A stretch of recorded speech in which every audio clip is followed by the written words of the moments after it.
bait players. And we're going to jump right into this one. Ryley, top of your screen. The creative EGW at the bottom. Yeah. Creative is a great way to describe EGW. Very similar to OP Sam in that, that mad scientist title. I would give EGW a similar kind of, he has a similar vibe to him. And it makes sense for this meta as well. I mean, look at his win rate. It's actually insanely good. Yeah, and I think the Evo E-Barbs just kind of really play into EGW's playstyle. And we're seeing this mortar deck all over today. We can't seem to get rid of it. Yeah. EGW went 6-1 in matches in the group stage, 12 wins, 3 losses overall in groups this season, this month. And his group consisted of Adriel, Yoko, Lucas was in that group. And EGW, 80% win rate over games through that phase of the competition. Let's go. Yeah, going back to this mortar deck, it's everywhere, but maybe Ryley's found a nice way to counter it. I think I swear his mortar deck has won every single game except versus Hog EQ, which makes a lot of sense. But even then, it's not like this matchup isn't impossible, especially with these Evo E-Barbs. I mean, look at this. It kills everything left side. It all gets melted. And then he just spawns it with another spear and absolutely Tom Brady's it straight at the princess in the middle of the map. And meanwhile, Gobtine Scientist chipping away. After that buff, it does a lot more damage. Speaking of that, I just want to point out, we didn't even talk about it, the Evo Princess here in this matchup. What a pick out of Ryley. Of course, Hog Princess, not popular for almost a decade now in Clash Royale, compared to at one point had a bit of a heyday back before. It was already out of fashion by the time CRL existed, is probably the best way to put it. What are your thoughts on this pick from Ryley, the Hog Evo Princess deck? When I saw it, I wasn't like crazy surprised. Wow, what a fireball and the mortar connects. But I wasn't crazy surprised because, Ryley as a bait player, he's very good with the princess. And it also is going to be a great way of, kind of dealing with slowing down and taking out, some of these minion mortar type decks. It is definitely odd though. I don't know. Part of me just wonders if Evo Firecracker is just a better option. Princess will go to work on the mortar. Mortar will return fire and get her off the board as EGW sets up to the right-hand side. Monster will stay alive. Lightning will take the Doctor off. Lead so far for EGW as we enter into sudden death. Fireball instantly takes out the Evo Princess. Mortar is actually going to take a nice snipe at the Tesla. Hog to try to apply some pressure with E-Bars being out of cycle, but there's Mortar as well. And I guess I didn't really realize it till now, but like the lightning instead of the earthquake, and then also the princess instead of the firecracker. Just seems like this is basically nerfing the Hog deck versus this versus the mortar deck. So I couldn't think of the name. And what a bounce for that hero princess. Evo E-Barb's for the hero Valk. Evo E-Barb trying to make room for the cannon cart, can't do it. Mortar applying pressure on the right-hand side. Final 50 seconds. Lead still for EGW, and he adds a little bit to it here. That exchange going the way of EGW. Another cannon cart bridge. Tesla blocked the Tesla and a bar barrel as well. This mortar is not going to lock onto the tower, I don't think. It should be on the Valk here. But this pressure is just continuing to mount. There's another mortar. And Ryley can't find an opportunity to attack. It seems like that's just always the case against this deck. Hero Valk at the bridge, met by the Evo E-Barbs. Valk doesn't break through. Hog might though. Log to predict. Mortar at the very last second. And EGW will barely hold on to win game number 1. Wait, let me look at this tower HP. Okay, the lightning would not have been enough to win. Makes sense against EGW. Knowing EGW plays a lot of heavy decks as well, the Hero Princess looking to target Minion Horde Mortar and take care of the Minion Hordes, and if not, then covering RG Golem and some other beatdown decks with that slowdown with the ability. Yeah, it makes sense. It really makes a lot of sense on paper. And I honestly, when I saw the deck, I thought that Ryley was winning that game. Especially if you had that Earthquake from Mortar and stuff. But the Lightning was a difficult one. It just seemed like maybe Ryley was trying to cover too many bases. But no matter what, that game's done. We got to focus on this one. EGW's up 1-0 here. And he's bringing what looks to be some sort of Bridgeman deck. I doubt it's Lava Hound. Lava Hound Lumberjack seems a little odd. I'm assuming it's some sort of Golem deck here. And Ryley bringing this just monstrous Mortar deck. This almost undefeated Mortar deck on the day. And looking through EGW's picks in the previous rounds, have not seen him pull out the Spirit Empress once in those decks. And not a lot of Lumberjack either, so we'll see what direction he's going in. Very interesting composition in the early stages for EGW. It's a Hog deck. Huh. Okay, makes sense. Probably Evo Mega Knight Hog with a Hero Valkyrie. I don't know if it's Mega Knight, though. It might just be like a weird Hero Valkyrie Hog deck. Doesn't make a lot of sense to run Valkyrie and Mega Knight in the same one. But it's very possible this last card is going to be some sort of big tank like Mega Knight P.E.K.K.A. or Giant Skelly. But I guess the other option is maybe just another air defense like Zappies. Yeah, previously when he's run Hog Valk, he's run it with Bowler. He's run it with Mega Knight and P.E.K.K.A. So either one of those technically a possibility here. He was a little low to pull out one of those big ones against the E-Barbs push we saw a minute ago.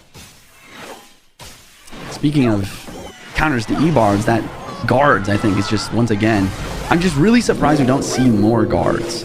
But the guards are going to be a great pickup here for dealing with Ryley's E-Babes. His E-Babes? That would be a, sorry, that was a slip. A fun variation.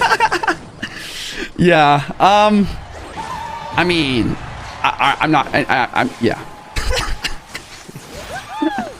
Clash Royale, you heard it here. Next card has to be E-Babes. Lumberjack doing a great job dealing with the Mortar here. Evo as well, and there is the Mega Knight we were looking for. This is a nice play. The Hog will sneak on through. Cannon card. Yeah, it does sneak through. Ryley can't believe it. Hog gets a couple of big shots. Lead now slightly for EGW in the right-hand lane. Close on both sides. Man, I'm on the edge of my seat right now, Rich. This is an intense game. Ryley, he wants to win this. We have Hero Valkyrie guards Bridge. E-Bar's pulling this up high, getting absolutely melted.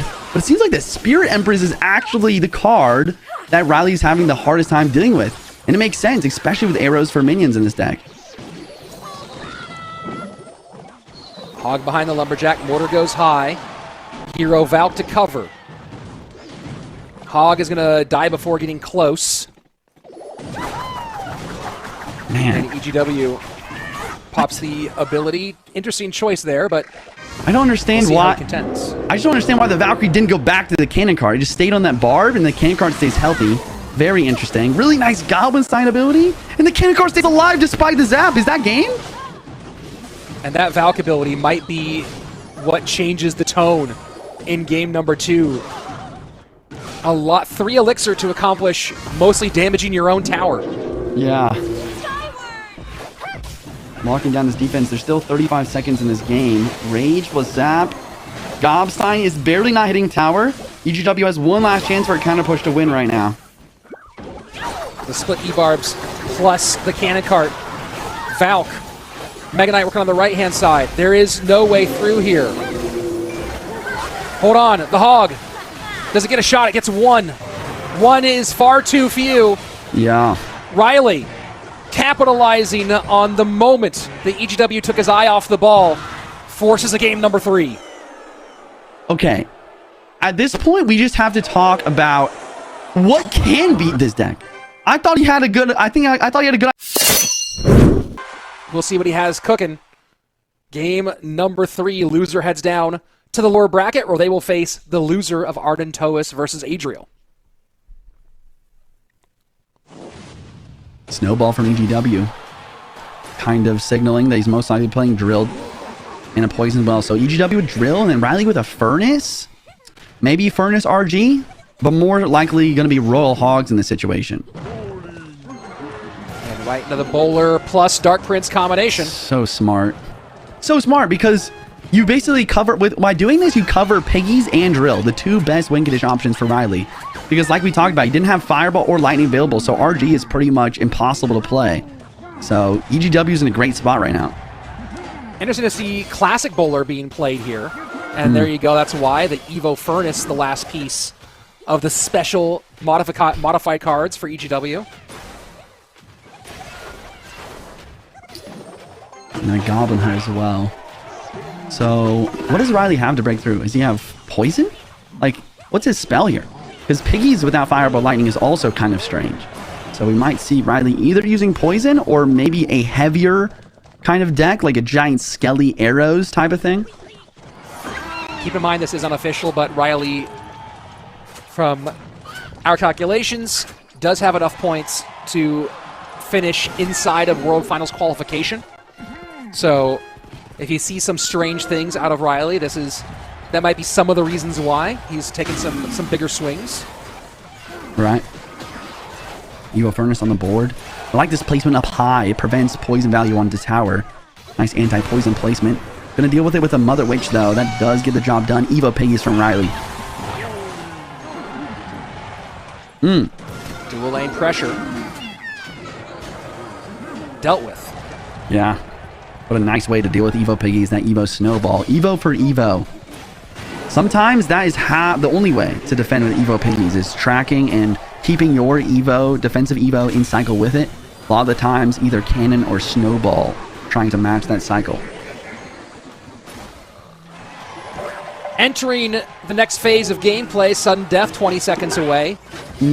So far, the lead by a hair for Ryley in that left-hand lane. EGW has not turned this into offense yet. I know. Yeah, that's the interesting thing, right? It's like, it's almost, I don't know, it's almost like, even though you have great counters for Piggies, once again, it's just this idea that if you defend the entire game, you will eventually lose. You need to find a way to attack. Maybe the Mother Witch is that way. One Piggy spawning, getting some damage.